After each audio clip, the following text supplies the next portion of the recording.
It has been 3 years since I was arrested, and after 1 year behind bars and 2 years on residential confinement with the GPS ankle monitor on, today is my final day of incarceration. At least I think it is. This hasn't been confirmed with me, but they never communicate about anything. So I'm just, from what I understand, that's what's gonna happen next. What I wanna talk about today is the main lesson that I have learned after being incarcerated for 3 years. If you just stumbled across this video and you're totally brand new here, real quick, just to catch you up, I used to be an ICU RN and I became addicted to heroin and meth, and then I became a full-time drug addict instead of being an RN, and I got arrested, and I've been incarcerated for the last 3 years. All right, so what is the number one thing that I have learned after all this time?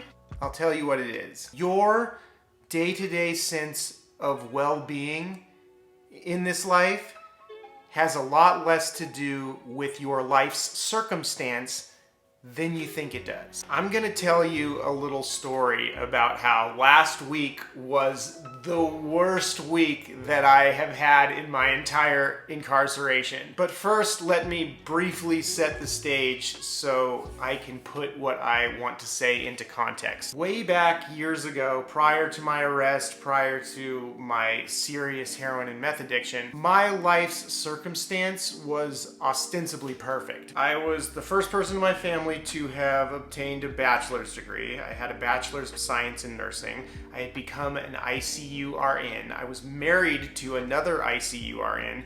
We owned a home in South Lake Tahoe, completely paid off. We had made that house into an Airbnb so that we could go wherever we wanted, do travel nursing assignments, work whenever we wanted. I was only working 3 days a week generally. In between contracts, I could take as much time off as I wanted. We made plenty of money, not only from just working, but also from renting the house out as a vacation rental in beautiful South Lake Tahoe. In other words, I had plenty of money, plenty of free time, plenty of flexibility to do whatever I wanted. And you know what?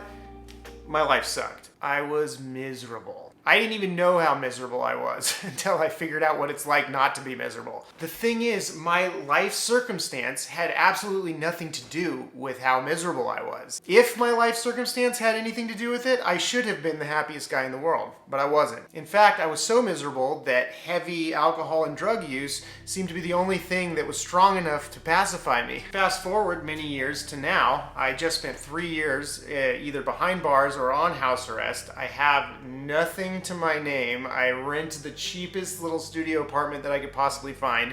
I have a mountain of debt from everything that went to collections when I was arrested. I don't own the house anymore. I don't have a wife anymore. I don't have a nursing license anymore. I don't have a career anymore. And you know what? I've never been happier in my life. I feel great. I'm happier, more content, and more at peace than I've ever been before in my entire life. So, living through the entire experience that I just described to you has forced me to conclude that what's going on out here, save for very extreme circumstances obviously, has very little to do with what's going on in here. In other words, how it generally tends to feel to be you as you go through your average day starts here. Not here. If throughout an average day for you, it doesn't generally feel good to be in your skin, in your mind, and in your body, then everything that happens out here that goes your way is just gonna be merely a pleasant distraction from this. And everything that doesn't go your way is gonna appear as a justification for why it doesn't feel good in here. It's gonna be an excuse for why it doesn't feel good in here. On the other hand, if it feels great in here, then whatever's going on out here doesn't really matter as much. It's like if good things happen, things go your way, then you're cool. It's like a cool little bonus or whatever. But if it doesn't go your way, it's super easy to just forget about it and move on. The funny thing about that though is that when it feels really good in here, things tend to go your way more out here. Part of it is that you just kind of see things more optimistically, but the other part of it is that you're positive, you feel good, you feel confident, you're interacting with people with more confidence, and more opportunities just pop up naturally. What I'm suggesting is that we need to, at least for now, forget about rearranging the deck chairs on the Titanic that is your life circumstance and refocus on solving this problem first. And solving this problem, at least in my case, really came down to the basics, which everybody knows about, but I think few really take seriously. It really boiled down to 4 things for me, and once I started taking these 4 things seriously, my life completely changed. Number 1, fuel. Number 2, activity. Number 3, screen time. Number 4, sleep. In that order of priority. Like I said, this is as simple and basic, straightforward lifestyle shit as you can possibly imagine. But when I look around me and I see people and I listen to their problems, I think people vastly underestimate how much this stuff has to do with the quality of their life. If you're struggling in your life and you haven't already made a serious commitment to getting these 4 things right, I highly recommend that you drop everything else that you're doing and just focus on this. And in 3 to 6 months, I dare say that you will discover superpowers that you never knew you had. This doesn't have to be complicated at all. Number 1, fuel. For me, I just eat whole, real food. I try to make most of my meals at home and eat out as little as possible. I avoid fast food and processed food and sugar like the plague. Also, obviously, I don't drink or do other drugs. Number 2, activity. Get some exercise, just anything. Just get moving, don't be sedentary. Breathe hard, sweat every day, just a little bit even. It'll do wonders. I have the most basic little routine that takes me just a couple of minutes a day, and that's enough. And I ride my bike back and forth from work. It's not about getting out there and pushing yourself to your limits. It's just like everything else on this list, it's much more about consistency. Number 3, screen time. Don't look at screens all day. It's that simple. Just get your face out of your screen as much as possible. I mean, that's it with that one. Number 4, sleep.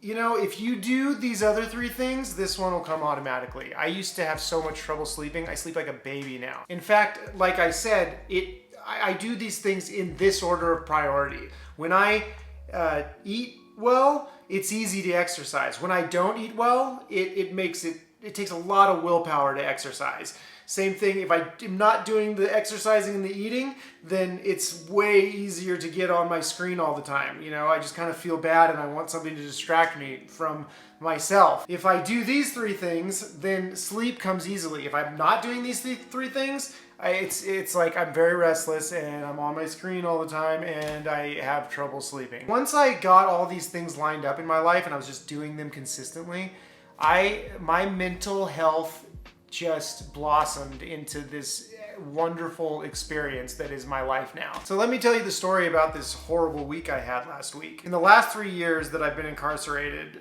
besides the right after I got arrested when I was literally withdrawing from heroin and meth in county jail, besides those weeks, last week was the worst week of my entire incarceration experience. This was shortly after I had made that video that I posted a few weeks ago of, you know, a day in the life on house arrest. That's generally my routine. It's not always that tight, but generally that's what I'm doing every day. So last week, the first week of September, I kind of decided that, you know, I've been so diligent on my routine and I'm gonna give myself a week off. And I'm gonna kind of just let myself eat whatever I want. I'm not gonna exercise unless I really feel like it. And I'm gonna allow myself to catch up on some video games that I wanna play. You know, there were some games coming out that I wanted to play through. And I was like, you know what, I deserve it. I deserve it. I'm gonna take the week off and just relax. You know, I'm on house arrest still and I'm confined into this house. You know, what better time to give myself a break and veg out, you know, since I'm stuck here anyway. Well, let me tell you what happened. So I went ahead and did all that, and by the end of the week, I was feeling real antsy and claustrophobic and having real weird thoughts, symptoms of like depression, anxiety. I was feeling like my whole life situation was kind of like caving in on me. And I was like sort of panicked. And I started to think like, well, you know, I'm so close to the end of this house arrest thing.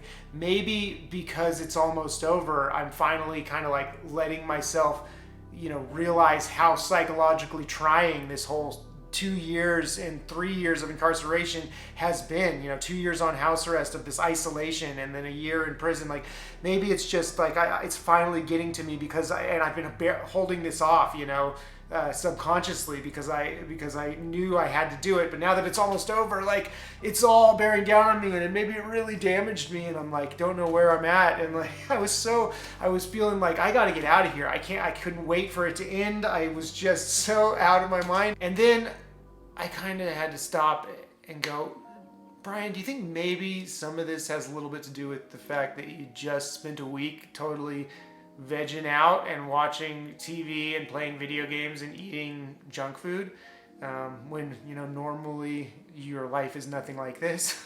And sure enough, there was a one-to-one correlation there. It was definitely like the primary, culprit for why I was suddenly feeling like this. And the thing is, when I was in that mental state, it was really convincing. Like, when your mind isn't feeling good, when your body isn't feeling good, and your body-mind organism isn't feeling good, it starts to project out and see your circumstance that you're in. This is what was happening to me. I was seeing my circumstance, and it suddenly seemed so dark. But I was just looking at it with this kind of mind that wasn't doing well. And the thing that saved me is that I had this absolute clarity of reference of the 3 years before this that I've just been feeling amazing, regardless of this whole situation. And so I realized that, oh wow, I actually really liked feeling that way and having that experience, because it reminded me, wow, this is the difference between just treating yourself well and taking care of yourself and doing the things that make this thing run well, and not doing those things. This is the difference right here. And again, it's crazy because in the moment when your head's in that space, it really seems like it's not just that you're not running well. It really seems like it's everything that's going on, and that it's really like, oh, like this world is so dark. My circumstance is so dark. It really is the circumstance.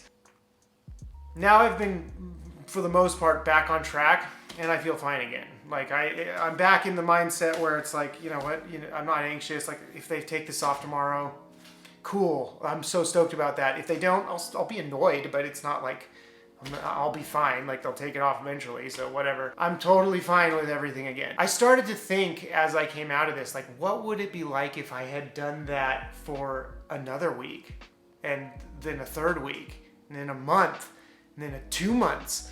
Like, where would I be? If that happened after just a week, where would I be with a real long stretch of this? And I realized that most of my life I had been living like that. And I look around me, the people that are around me that I work with and stuff, most people are living like that, like all the time. And most people kind of have a lot of problems and are like really, in these states of turmoil, and they think so much is going wrong and they can't get things sorted out. And I went back and sampled that lifestyle again for just a week, and it was a nightmare. I know what would happen if I kept doing it week after week and it turned into months. It would get harder and harder, first of all, to go back to the lifestyle I'm living now. But the other thing that would happen, I know, is that is the road to leading me to having drug cravings again. Currently, and for the last 2.5 years, I haven't experienced any real drug cravings at all.